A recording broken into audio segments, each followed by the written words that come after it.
Hello and welcome to an Orbiter 2016 video series. This is Tex, and this will be part 1 of a rescue flight series we'll conduct. Let's go ahead and take a look at our mission orders. Alright, from the National Aeronautics and Space Administration, Manned Spacecraft Center in Houston, Texas. Dear Commander, we are facing a grave situation in which your experience is being called upon for a joint mission with the Department of Defense. The following briefing is classified top secret. The United States Air Force was conducting an experiment in the newly developed XR-5 Vanguard.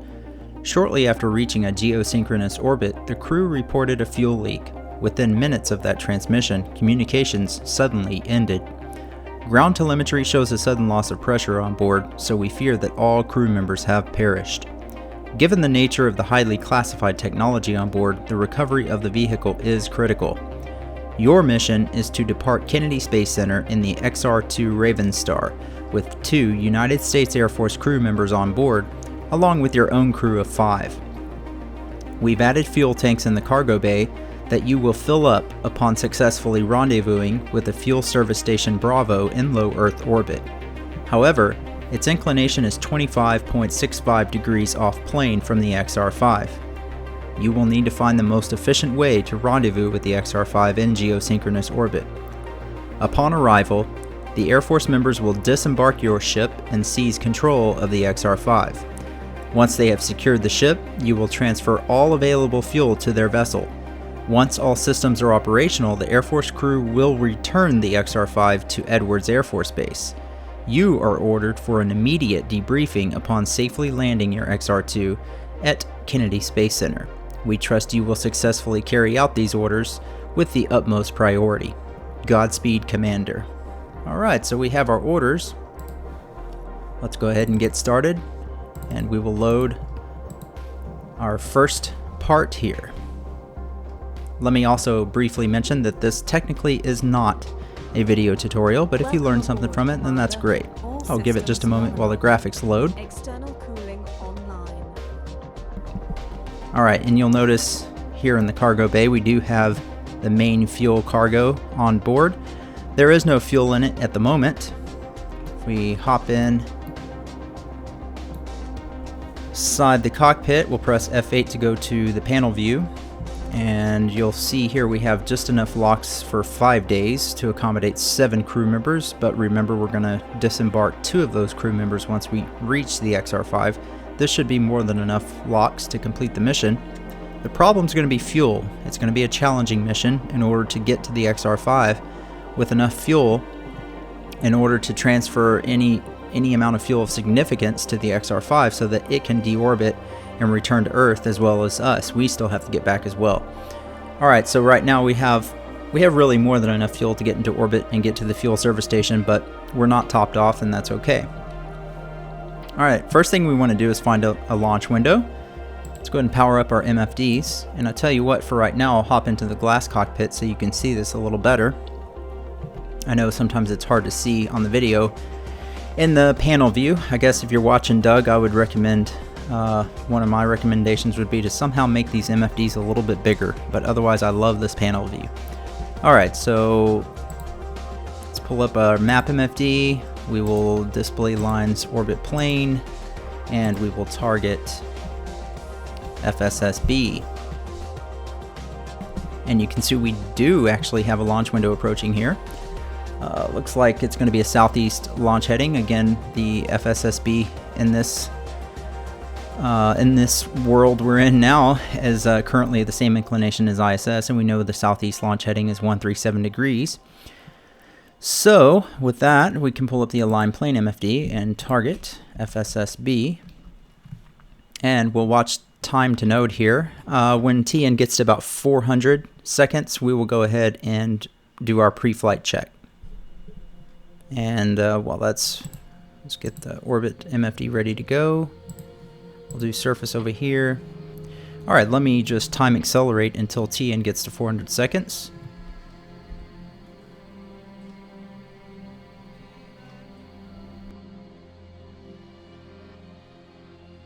Of course, be careful not to pass it up. It does approach very quickly the closer you get to the node there. Okay, we're just past 400. Let's go ahead and proceed with our pre-flight check. We need to turn on the APU. Let's go to the upper panel. We do have doors open. Let's close the cabin hatch. Bay doors closed. Beacon on. Strobe on. Everything else up here looks good when those close. Let's go down here. Let's go to surface HUD on.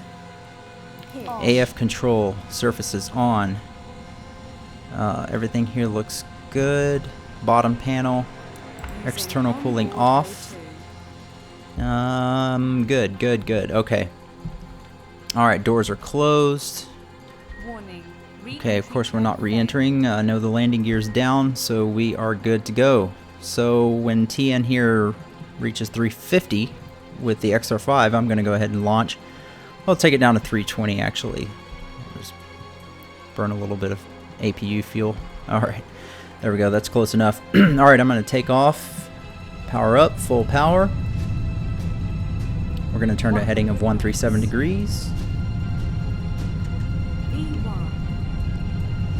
Rotate. Let's pull back on the power. We don't want to overstress the gear.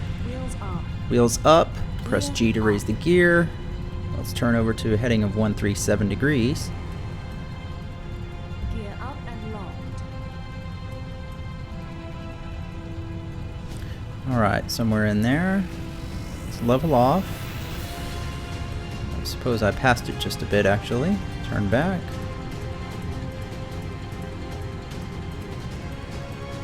Okay. Now I'm going to press L to activate the attitude hold autopilot. And I'm going to press 2 on the numpad to begin pitching up to 40 degrees until attitude hold pitch here reads 40 degrees. Okay, as I do that, I'm going to slowly introduce our main throttle back to full power here. Press 3 on the upper part of the keyboard to go to the temperature display there. Alright, so we're pitched up 40 degrees. We're at full power. Let's hop out and take a look. You see we're being moved around quite a bit by the atmospheric conditions. We'll get out of the atmosphere and that won't be a problem. Alright, so we'll leave Kennedy Space Center there behind us. Everything's looking good. So what I'm going to do with the XR5, pretty similar to the Delta glider, we're going to climb up to about 10 kilometers, 10-15 kilometers. We're going to pitch the nose down so that we can utilize the scram engines. Scram engines will take us almost to orbital velocity. Alright, we're about to break 10 kilometers. Let's begin to slowly pitch down. The key here is you don't want to do this too quickly with the autopilot or you may lose control of the vessel. So we want to do a nice gradual pitch down here. Now we took off, turned to a heading of 137 degrees, but we're not actually going to try to maintain a heading of 137 degrees throughout the launch. We just want to take off and point at 137 degrees. Going forward, we're going to use the aligned plane MFD over here to adjust our course, our trajectory if you will, as needed during the launch, and we'll bring relative inclination as close to 0 as we can.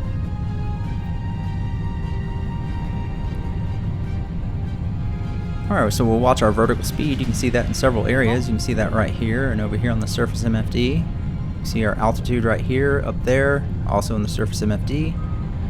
What we're looking for is about Mach 4, somewhere around 1100 meters per second maybe. Before the scram engines we can really use those. We'll monitor the temperature too. We don't want to let that get too high. Mach 4. Okay, there's Mach 4. Let's pull back on the main power. Let's open the scram doors. Mach 4. Okay, power up our scram engines, and we have a positive rate of acceleration, so that's good. Let's go ahead and pitch down. We don't need to pitch up quite as high with the scram engines. We're going to do a more gradual ascent through the atmosphere. Take a look out, and you can see the scram engines burning. There goes Cape Canaveral in the background. Pan around here, we should have the Bahamas coming up into view. Okay.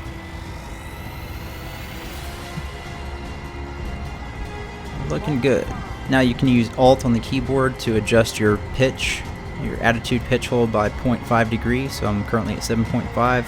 So Alt and 2 went up by 0.5 to 8. So I'm going to monitor my temperature here. You don't want to let it get too hot. somewhere in the mid-range is probably good. You want to find a balance between the drag you're experiencing through the atmosphere and, you know, the power and the fuel that you're using to reach orbital velocity from your scram engines, because obviously you do need to be in the atmosphere for your scram engines to work. Mach 7. So we're going to pitch down just a little bit. Where vertical speed is up over 200 meters per second. It's probably climbing a little too quickly. Let's try around 5 degrees. See, we already have some heat on the vehicle there. Fantastic view with the music, the Bahamas below us there.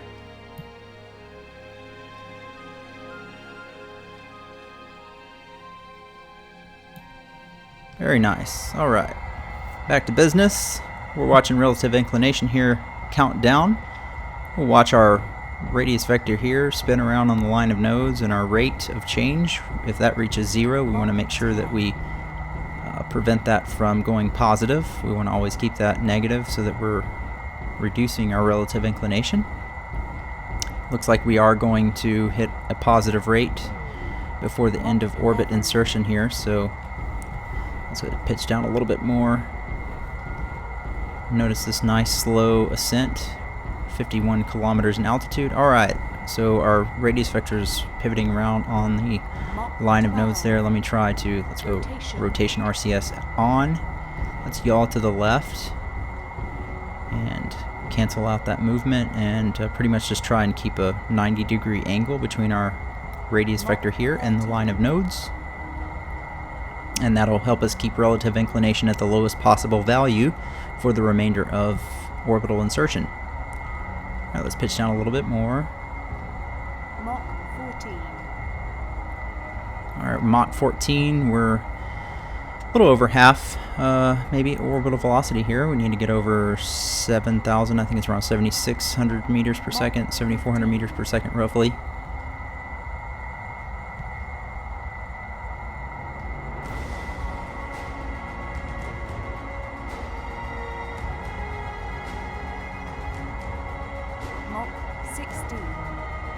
Alright, Mach 16. I'm going to pitch up just a bit more, not too much. You see our vertical acceleration right here, so we'll monitor that along with our vertical speed. Alright, I'm not paying attention over here to the aligned plane MFD. I need to be yawing over to the left to bring that back down. Not quite so aggressively, but we will get there. Find that sweet spot somewhere right in here, maybe. Mach 18.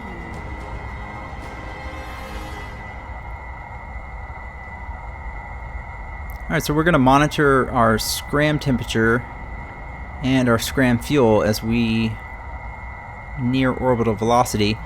We're either going to overheat our scram engines or we're going to run out of scram fuel. It looks like we're probably going to run into a temperature issue before we run out of scram fuel.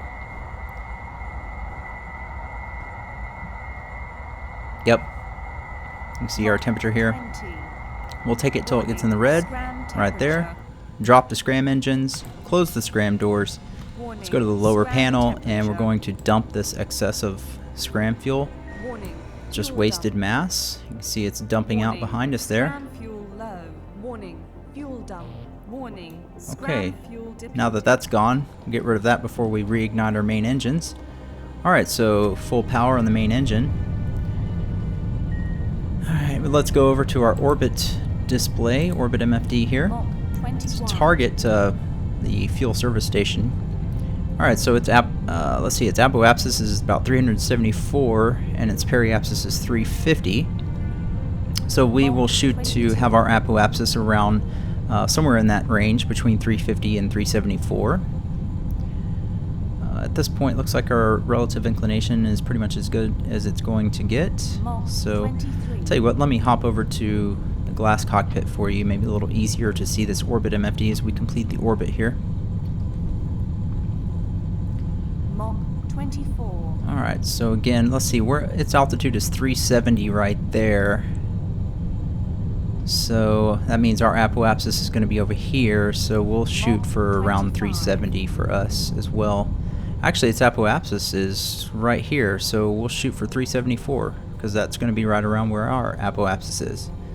So when APA is 374, we'll shut down. That's approaching quickly. Okay. Now it's actually probably not going to stay right there because we are in the atmosphere a little bit. Need to pitch down. You can see it's climbing. Let's just go level. Go back over here. So attitude hole pitch is on 0. And we'll maintain that while we finish our climb up through the atmosphere. Alright, so we did fairly good on our relative inclination. Looks like we only have a little under 1 second of burning to reduce that to 0.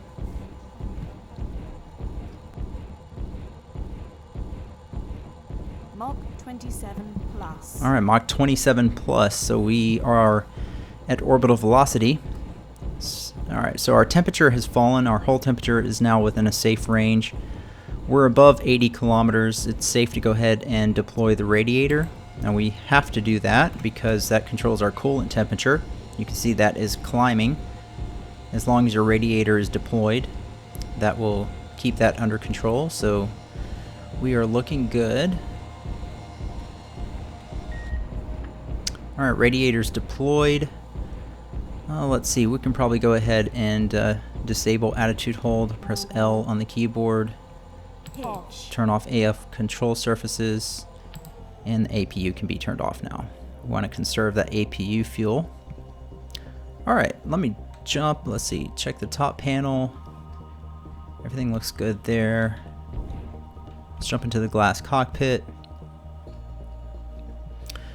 Okay, so what I'm going to do, it looks like the fuel service station is just a bit in front of us. Here's our radius vector, and here is it.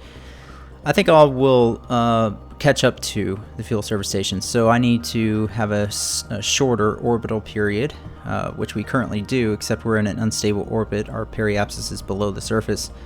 So I believe what I'll do, our apoapsis is here actually. It's pretty close to its altitude. So we will make this our interception point. I'm not concerned about day, night, or anything. This is, we're getting there as quickly as we can kind of thing. So we will make this our interception point. So I'm going to coast up to our apoapsis.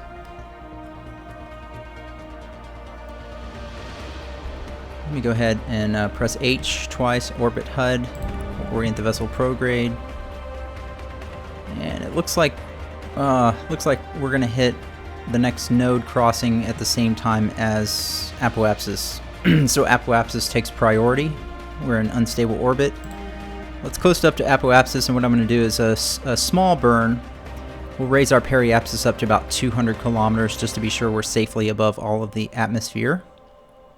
But that will keep our orbital period shorter and allow us to catch up to the fuel service station. Alright, so let's coast up there in just a moment.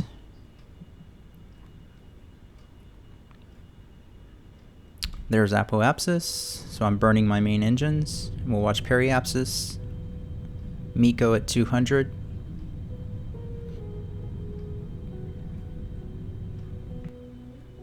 Okay, there we go. MECO 208 kilometers. We're good to go.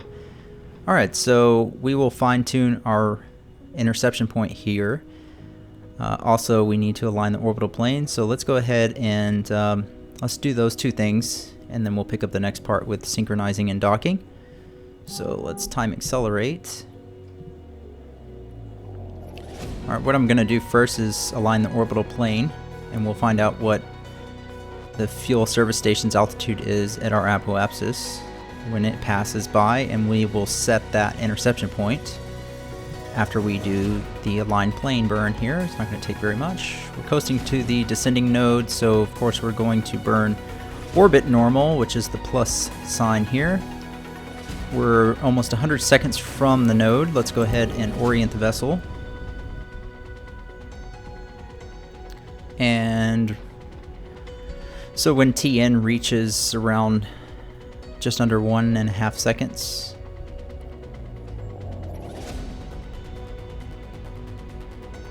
or just over 1 second, I guess. So let me carefully speed time up.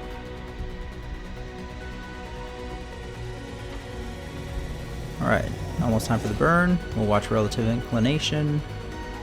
There we go, we're burning. That came quickly. Alright, there we go, we're good. Let's tell you what.